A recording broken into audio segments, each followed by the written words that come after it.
महादेव हम सब से कितने भिन्न हैं।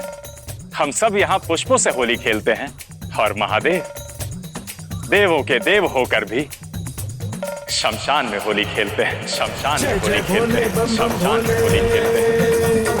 डमरू वाले दिव्य निराले, जय जय भोले बम बम भोले, डमरू वाले दिव्य निराले, जय शिव शंकर जय अभय। अघोरियों और तांत्रिकों के साथ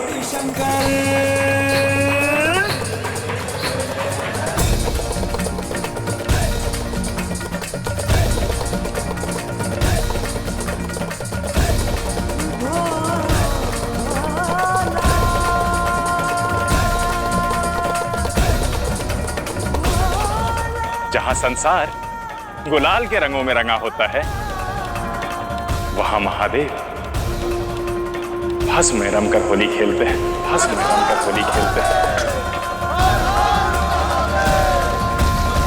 इस संसार में कुछ भी स्थिर नहीं। बड़े से बड़े साम्राज्य ध्वस्त हो जाते हैं। मोह, माया, द्वेष, कलेश, ईर्ष्या, दंभ, जीत और हार जैसे भाव सभी इस शमशान में जलकर भस्म हो जाते हैं। भस्म हो जाते हैं। भस्म हो जाते हैं। हम सब नैतिकता और आदर्शों के बंधन में बंध कर वो सब नहीं कर पाते जो महादेव कर देते हैं।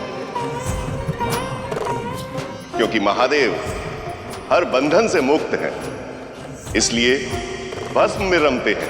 वही भस्म जो जीवन का एकमात्र सत्य है, वही भस्म मैं आप सभी के साथ हर वर्ष स्वयं पर मलता हूं, ताकि भस्म ही सत्य है का सत्य अभिभूत कर सकूं।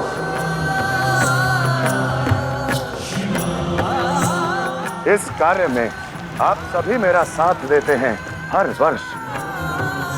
उसके लिए आप सभी का कोटि कोटि धन्यवाद। हमें लज्जित ना करे महादेव, आपके साथ भस्म होली खेलना तो सौभाग्य है हमारा।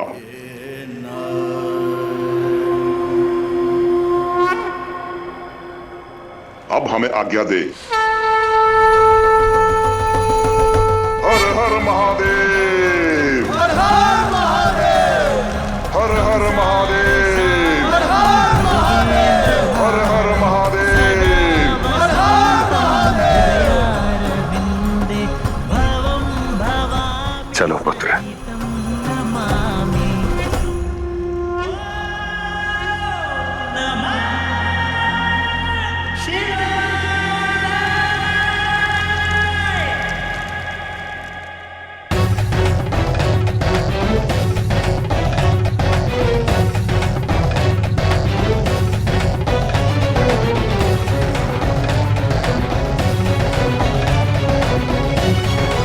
देवसेना,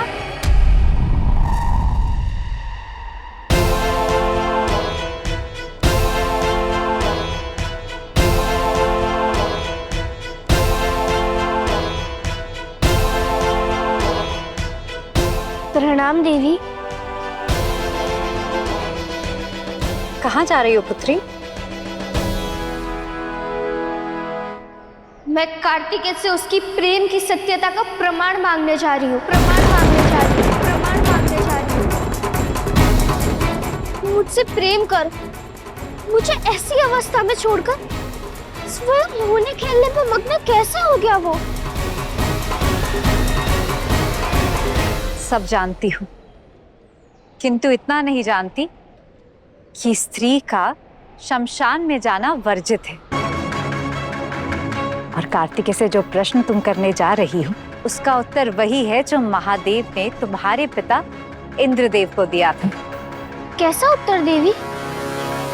देवराज इंद्र, शिव वचन देता हूँ आपको कि उचित समय आने पर आपकी पुत्री देवसेना का विवाह मैं अपने पुत्र कार्तिकेय से करवाऊंगा, और वो भी आपकी सहमति से।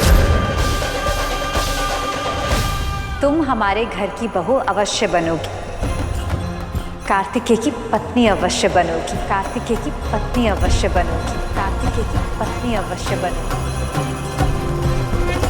किंतु उचित समय आने पर।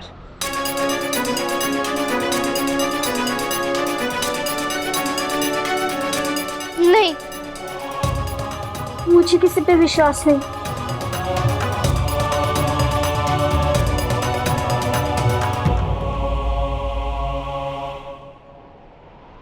आदिशक्ति पर भी नहीं। आदिशक्ति के वचन पर भी नहीं।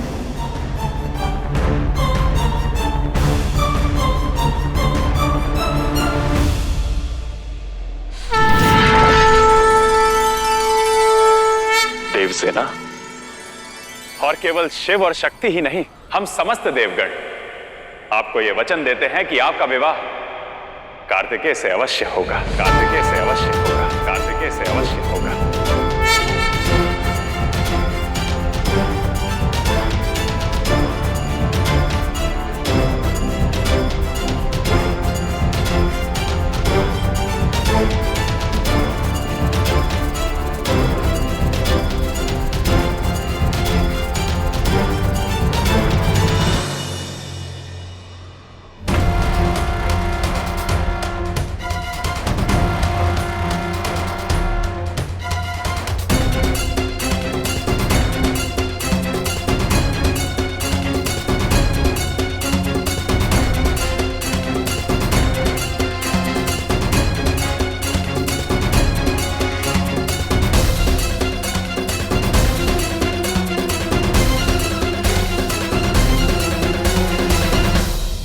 आदिशक्ति, और आप सब कहते हैं तो मान लेती हूँ, तो मान लेती हूँ, तो मान लेती हूँ।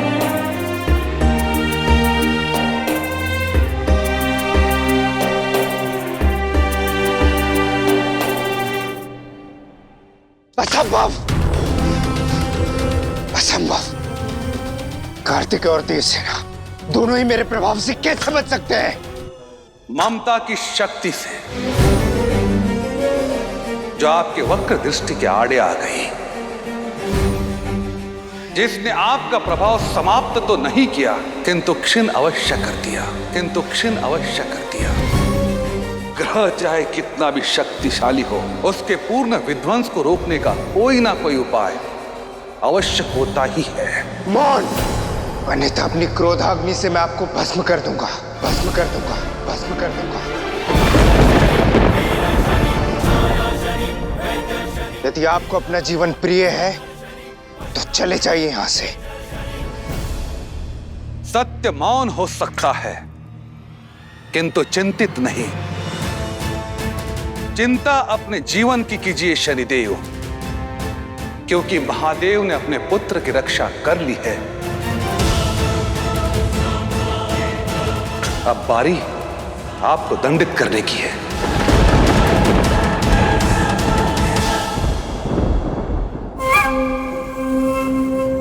एक भूल असुर राज शुंभ कर रहा है, अपने ही असुर सैनिकों के बीच युद्ध करवाकर,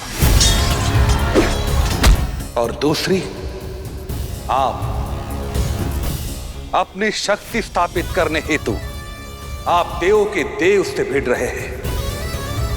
भविष्य के परतों में ही छुपा है जो परिणाम आपका और शुभ का होगा।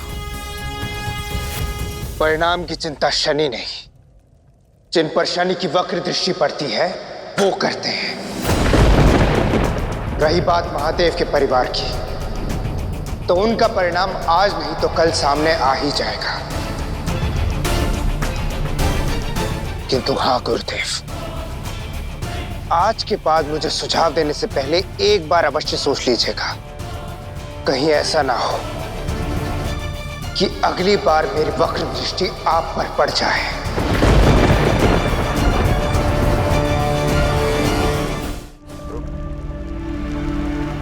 कार्तिकेय,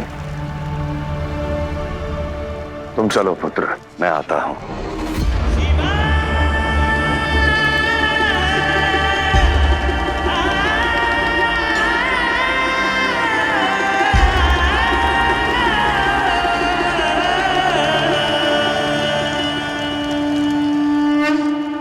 कार्तिकेय, समझने का प्रयास करो पुत्र, हम तुम्हारे प्रेम के विरुद्ध नहीं हैं। सब जानता हूँ मैं। मुझे समझाने के लिए आपने ममता का प्रयोग किया और महादेव ने अपने बल का।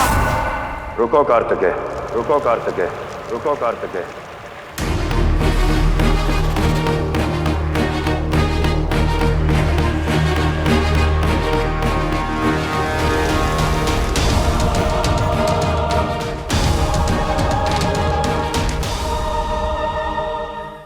ओर देखो पुत्र।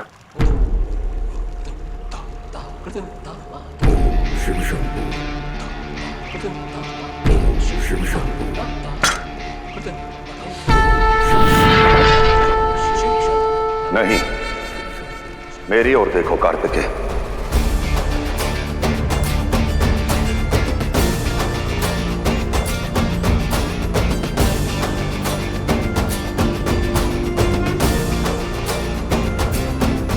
पुत्र, यहां देखो पुत्र, मुझे देखो, इधर देखो कार्तिकेय।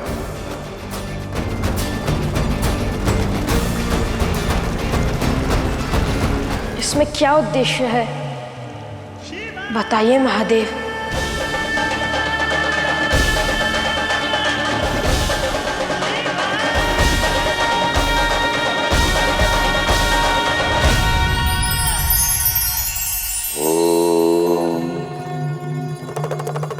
यूं तो इस जीवन में सभी कुछ आवश्यक है, हर संबंध का अपना मोल है। जब सहायता का कोई हाथ ना हो तभी स्वयं के बल का महत्व समझ आता है। अकेले रहने की कला चाहे जितनी भी दुर्लभ क्यों ना हो, है अत्यंत आवश्यक। स्वयं पर विश्वास रखिए, फिर देखिए कैसे हर कठिनाई सरल हो जाती है।